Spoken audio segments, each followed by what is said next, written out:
জয় গুরু।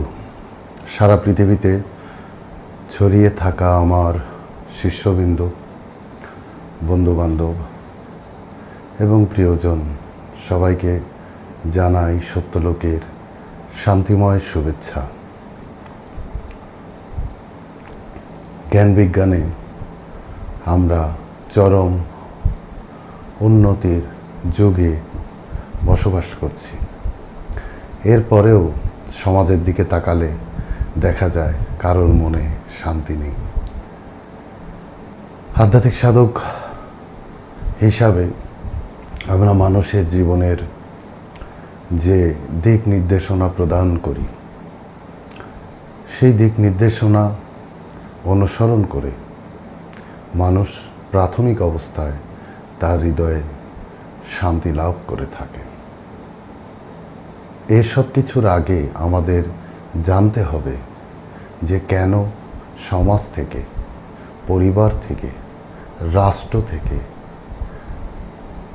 শান্তি চলে যাচ্ছে। আমরা তো জ্ঞান বিজ্ঞানের চরম উন্নতির যুগে বাস করছি, তারপরেও কেন আমরা শান্তি হারিয়ে ফেলছি?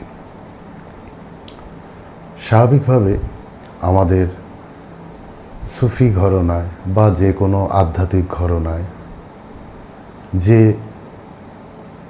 আমাদের শিক্ষা ব্যবস্থা প্রচলিত আছে, তার মূল বিষয়বস্তু হচ্ছে প্রেম। এখন সমাজের দিকে তাকালে আমরা দেখব ধীরে ধীরে সবাই স্বার্থপর হয়ে উঠছে। আমরা মুখে মুখে বলছি ভালোবাসি অথবা প্রেমের কথা বলছি।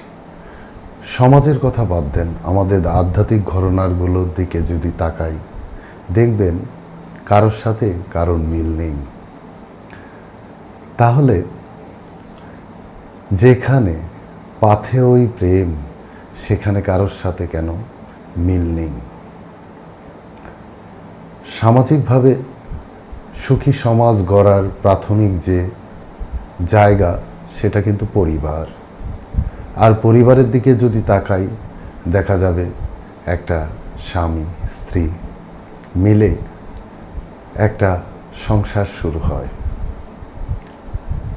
আধ্যাত্মিক সাধকরা বৈরাগ্যের কথা বলে, কিন্তু মজার ব্যাপার, যারা আধ্যাত্মিক ঘরানাগুলোর সূচনা করেছিলেন, রাসূল সাল্লাল্লাহু আলাইহি ওয়াসাল্লাম, ভগবান শ্রীকৃষ্ণ বা বিভিন্ন ধর্মগুরুগণ, তারা যে বৈরাগ্যের কথা বলছে, আর আমরা বর্তমান যুগের পোশাকধারী সাধুরা যে বৈরাগ্যের কথা বলছি, তা কি এক?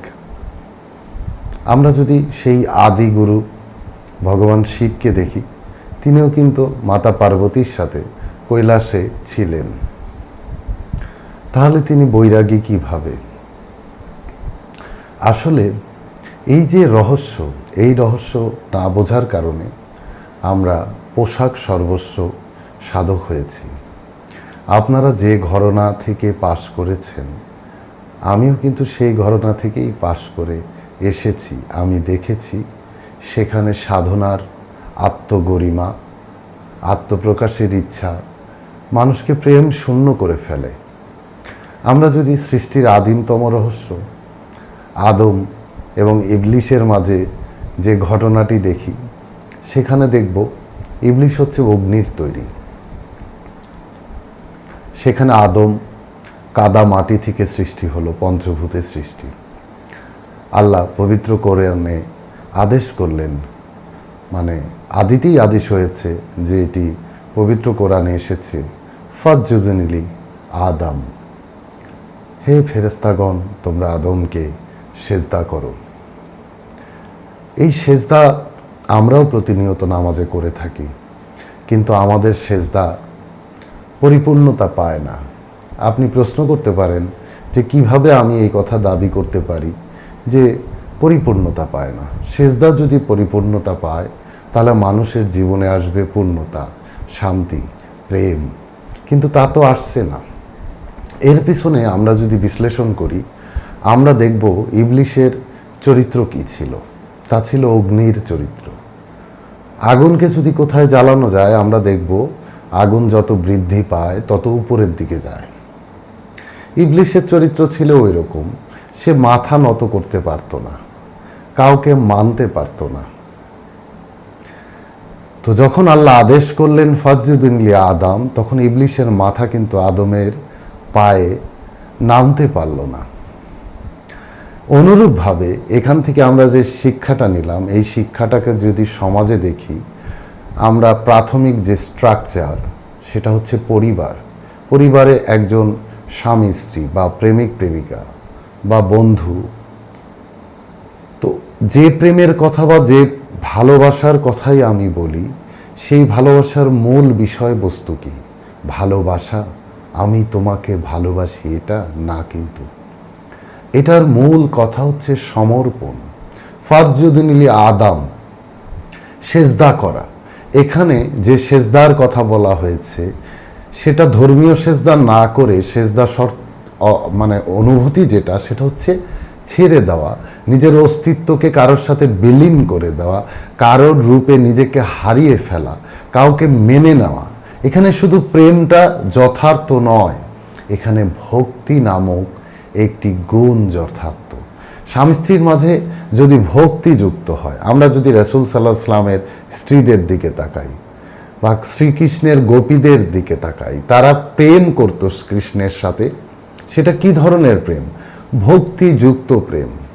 রাধার সাথে কৃষ্ণ যে প্রেম করত, সেটা কি শুধু প্রেম না, আমি তোমাকে ভালোবাসি, এতটুকু যথেষ্ট না।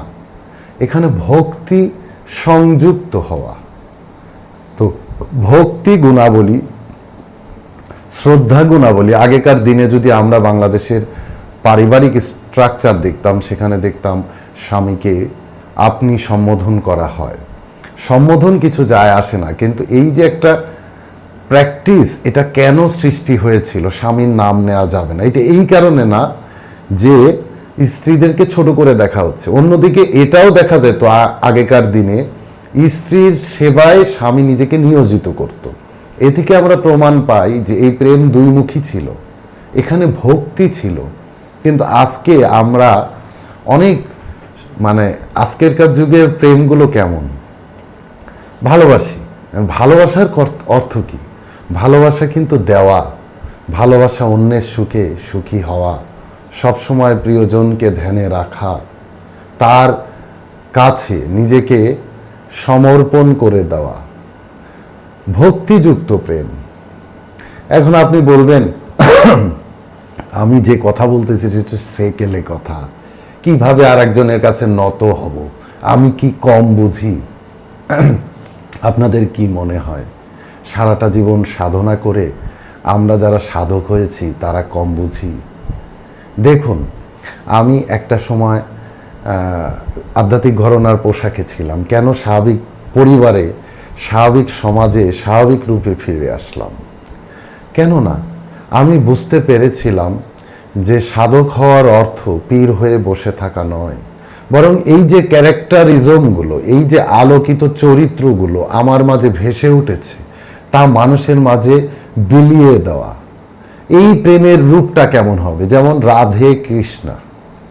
এই যে রাধে কৃষ্ণা, সারাটা জীবন আমরা প্রেমের দেবতা রূপে কৃষ্ণকে কল্পনা করেছি এবং কৃষ্ণের নামের আগে রাধাকে ধ্যান করেছি। তো এই যে প্রেম, এটা একটা নিদর্শন যে নাম উচ্চারণ মাত্র আমার মাঝে প্রেমভাব তৈরি হয়, সমর্পণ তৈরি হয়, ভক্তি তৈরি হয়। তো আমরা শান্তি হারিয়ে ফেলছি, কেননা আমাদের ভিতরে অগ্নিতত্ত্বকে আমরা বাড়িয়ে ফেলছি। জ্ঞান বিজ্ঞানের চরম উন্নতির যুগে বাস করেও আমরা আমাদের জ্ঞানকে ব্যবহারিক জ্ঞান বানাতে পারিনি, বরং এটা আমাদের মাঝে অহংকে সৃষ্টি করেছে। জ্ঞান আলো, আর আলো মানুষকে সবসময় আলোকিত করে, বিনয়ী করে, কখনো মানুষকে অহংকারী করে তোলে না। যে জ্ঞান মানুষকে অহংকারী করে তোলে সেই জ্ঞান শয়তানি জ্ঞান বা আজাজিলের জ্ঞান। এখন আমাদেরকে নির্ধারণ করতে হবে যে আমাদের মাঝে কোন চরিত্র বিদ্যমান। আমরা কি আজাজিলের চরিত্রে চরিত্রবান, না আদম আলাইহিসসালামের চরিত্রে চরিত্রবান, অথবা রামচন্দ্রের চরিত্রে চরিত্রবান, নাকি রাবণের চরিত্রে চরিত্রবান, অথবা আমরা কি ধরেন কংস রাজার চরিত্রে চরিত্রবান হব, না কৃষ্ণের চরিত্র? মানে যে কওমের যে বিশ্বাসের মানুষই আপনি হন না কেন, আপনার জন্য কিন্তু নিদর্শন রয়েছে। আমরা কি আবু জেহেলের চরিত্রে চরিত্রবান হব, না প্রেমের নবী দয়াল নবী রাসূল সাল্লাল্লাহু আলাইহি ওয়াসাল্লামের চরিত্রে চরিত্রবান হব? এই ক্যারেক্টারিজম আমাদেরকে অর্জন করতে হবে। পোশাকটা না হলেও চলে, কিন্তু ক্যারেক্টার না হলে চলে না। তো আল্লাহ আমাদেরকে প্রেমের সাথে ভক্তিরূপী গুণকে অর্জন করার সুযোগ করে দিন। সবাই বলুন আমিন। এই বলে আজকের আলোচনা এখানেই শেষ করব। যারা আমাদের স্পিরিচুয়াল মিস্ট্রি চ্যানেলের সাবস্ক্রাইবার ছিলেন, আমরা চ্যানেলটিকে হারিয়ে ফেলেছি, কিন্তু নতুনভাবে আমি আমার পার্সোনাল ফেসবুকে এবং আমাদের কিছু পেজ আছে, আবার স্পিরিচুয়াল মিস্ট্রি বাই সত্যদ্রষ্টা নামে আর একটা নতুন ইউটিউব চ্যানেল খুলেছি, যেখান থেকে আমাদের শিক্ষা, সত্যযুগের শিক্ষা, সত্যের শিক্ষা ছড়িয়ে দিতে আমি কিন্তু আবার আসছি। চোখ রাখুন, আবার কখনো জীবনের কোনো গুরুত্বপূর্ণ বিষয়ে আমরা আলোচনা করব। আজকে এখানেই শেষ করছি। জয় গুরু।